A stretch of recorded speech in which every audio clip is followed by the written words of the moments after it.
Hi, I'm Karen Height, and I'm your trainer at High Tech Training. That's HITEK training.com.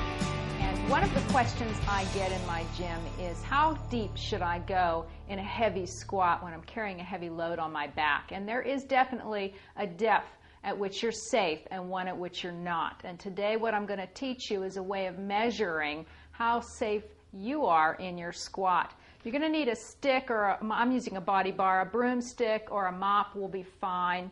And you're going to want a mirror, because I'm going to put you side facing to your mirror so that you can glance over at the mirror when we measure. I want you to notice in particular the length of my shoe, because that's our barometer here. That's what we're going to gauge our measurement system against. When I put the bar in place, it will be within the length of my shoe. Now, what I want to do is put it right below my collarbone, and you're not going to apply a whole lot of pressure. Just lay it lightly against the collarbone. And you're going to watch the end of my body bar here. Right now it's inside the length of my shoe.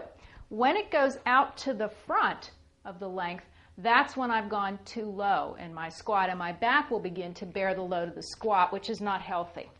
So I'm going to set myself up, and I'm going to pull my pelvis forward slightly by pulling my lower abs and my belly button in. That'll break my knees. You'll notice that they bent there. And I'm going to pull my shoulder blades and chin in where they belong. And then I'm going to rotate the pelvis this way. So your butt's kind of sticking out like a duck when you do this correctly. That puts a weightlifter's arch in your back. And I'm going to take my feet, put them at about hip distance, and I'm going to come down until I feel the load move into my back. Right about there, I feel it in my back. And if you notice, that's outside of the length of my shoe. So that's a little too low for me to go with a loaded squat. So I'm going to do that again, and I'm going to come down just where I think I should stop. So again, I check my posture, pelvis forward, chin and shoulders back. I'm going to stick my butt out the back and come down. Now my weight is in my heels. Right here I feel like I'm still using my glutes, but I'm close to the edge here. I'm going to push through my heels, come up and rotate the pelvis back to where it belongs at the top of the squat. So that's how you'll measure when you do this. Go look in your mirror, glance over, and look at where that stick is. Now I'm going to show you the correct form to actually use the bar on the back with a heavy load. When you put it back there, put it on your shoulders, on your back, not in your neck. There's a bony process back here, and if you feel on your own neck, you'll feel a lump right around here. The bar needs to be below that lump.